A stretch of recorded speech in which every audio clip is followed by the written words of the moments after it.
Hello friends, এখন রান্না করব আমি তোমাদের জন্য আম ডাল রান্না করব। কালকে রাত্রে ঝড় এসেছিল, ঝড়ে ছাদের গাছ থেকে আম পড়েছে, ওটা দেখিয়ে আমার খুব শখ হলো আমি একটা আম ডাল রান্না করি। শুরু করে দিচ্ছি আমি আম ডাল রান্না করা। আমি এই মসুর ডাল ধুয়ে নিয়েছি 1 কাপ। আমি রান্নাটা করি। বিসমিল্লাহ।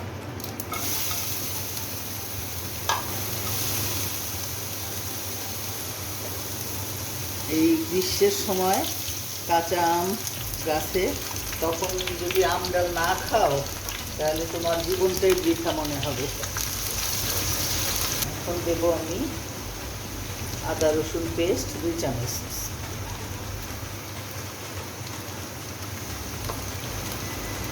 হাফ চামচ লবণ দিয়ে দিলাম,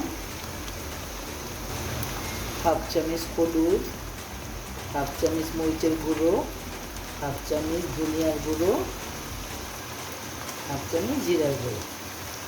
ব্যাস, একটু পানি দিয়ে দেই মশলাটা যাতে পুড়ে না যায়।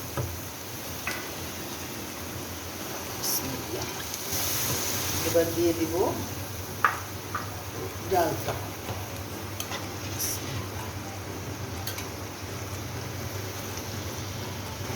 ডালটা একটু কষানো হলে পরে আমি আমটা দেবো।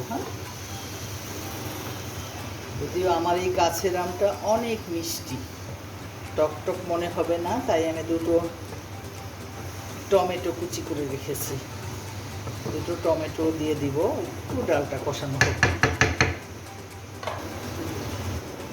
ডালটা মোটামুটি কষানো হয়ে গেছে, এখন আমি টমেটো দিয়ে দিচ্ছি। এটাকে আমাদের দেশে বলে ডাল চচ্চড়ি। আমরা এইভাবে ডাল চচ্চড়ি করি। যেহেতু আমটা পেয়েছি সেহেতু আমি আমটা দিব বলেই আম ডাল বললাম, অ্যাকচুয়ালি এটা ডাল চচ্চড়ি। এখন আমি 2 কাপ পানি দিয়ে দিচ্ছি ফুটানো পানি। বিসমিল্লাহ।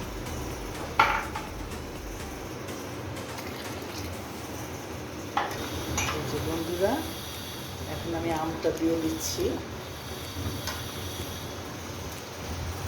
ডালটা সিদ্ধ হয়ে গেছে, এখন আমটা দিয়ে দিলাম। এখন এইটা আমি পাশের চুলায় নামিয়ে রেখে আমি এই চুলায় বাগারটা দিয়ে দিচ্ছি। বাগার রেডি করতে করতে আমার আমটা সিদ্ধ হয়ে যাবে। কচি আম, রসুন কুচি দিয়ে দিচ্ছি, দুটো শুকনো মরিচ চিড়ে দিলাম।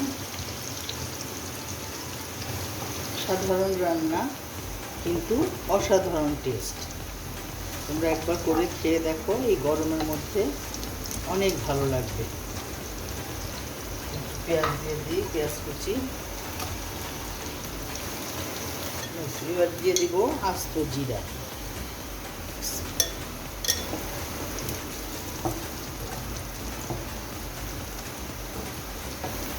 বিসমিল্লাহ।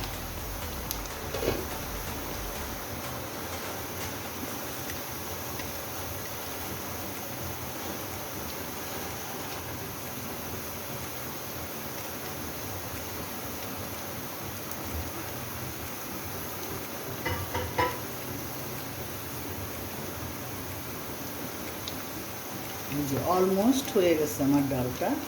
এখন বার্গারটা আমি উপরে দিয়ে দিলেই আমার হয়ে যাবে আম ডাল।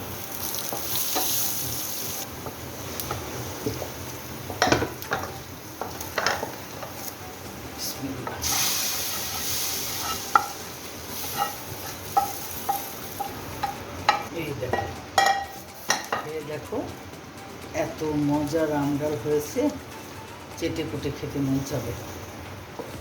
মুখ ঘ্রাণ বেরিয়েছে। ওকে, আজকে এই পর্যন্তই পরিবেশন করে দেখাচ্ছি। ধন্যবাদ, আল্লাহ হাফেজ।